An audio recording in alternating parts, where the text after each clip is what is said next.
Hello everyone, this is Dr. Jay Mehta here from Shri IVF Clinic, Mumbai.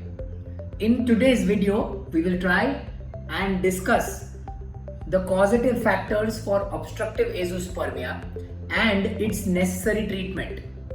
As you are aware, azoospermia means zero sperm count or nil sperm count, which needs to be proven on two successive reports which are done approximately 4 to 6 months apart.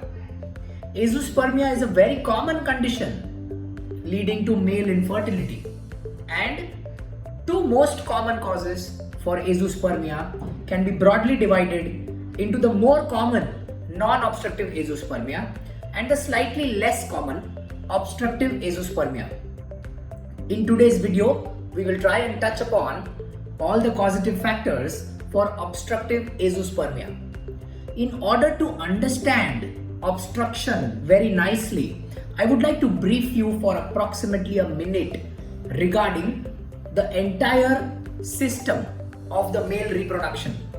Remember, males have a testis, as we are aware, and the testis is present on both the sides, on the right side as well as on the left side.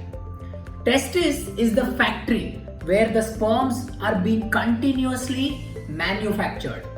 After the manufacturing is done, from the testes, these sperms travel via a duct, via a pipeline called as the vas deferens, and temporarily get stored into the seminal vesicles.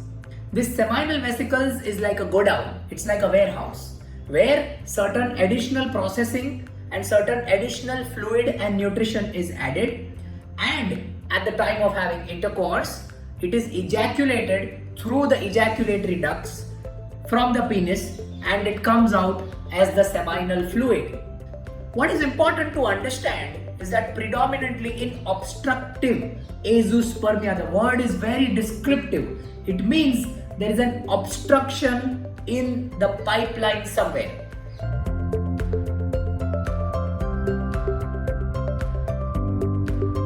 This could either be due to infections, which is very common in our country, due to any form of genital infections which are silent infections, which causes the vas deferens or the pipeline to become choked or blocked. Second common cause could be a choke up or blockage of the ejaculatory ducts. In some rare cases, there could be congenital absence of this duct itself.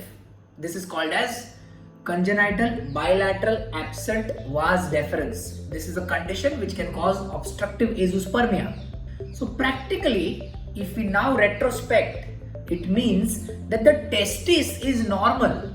That means the production is occurring normally, but these sperms which are getting produced are somehow not able to come out due to either a block in the pipe or absence of the pipe. And this is what is obstructive azoospermia. Remarkably, when you have obstructive azoospermia, because the manufacturing unit, that is the testis, is normal, on examination, the testis is going to be just like a normal testis, similar in volume, similar in size, and also similar in consistency.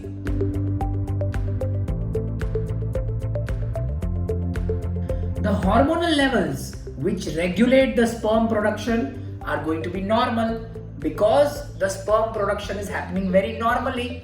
That means testosterone levels, which is commonly assessed, FSH levels, which is commonly assessed again, and estradiol levels, which are assessed for azoospermia, are going to be normal. So now the question arises, if the production is normal, hormones are normal, and the testis is normal, then what do we need to do to treat obstructive azoospermia?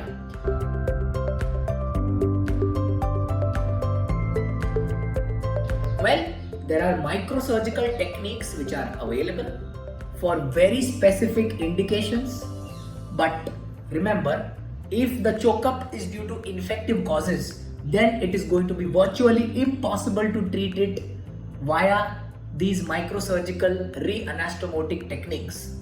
The standard of care for patients with obstructive azoospermia is to perform TEFNA, that is testicular fine needle aspiration of sperms, or epididymal aspiration of sperms. This virtually gives us the sperms in more than 99% of the cases with obstruction. These sperms are the sperms which have just been manufactured in the testis. So remember, these sperms can be utilized only with the procedure of ICSI or IMSI. These sperms have limited motility. As a result of this, old and traditional techniques like IVF and techniques which are completely dependent on sperm motility like IUI, as we have discussed in our previous videos, are not going to be useful on the sperms which have been taken out from the testes. Males who have been diagnosed with obstructive azoospermia should have a lot of confidence because the chances of sperm retrieval are very high, and once healthy sperms have been retrieved, the couple is usually going to experience success rates very similar to any other IVF couple, which is going to be close to 35 to 37% based on the age dependent criteria of the female partner. There are videos on our channel where we have described this entire procedure of TEFNA real time so that the viewer can benefit out of it. Should there be further questions, please feel free to drop it in the comment box. Me or one of my team members would be very happy to get back to you regarding the same. Thank you so much for watching.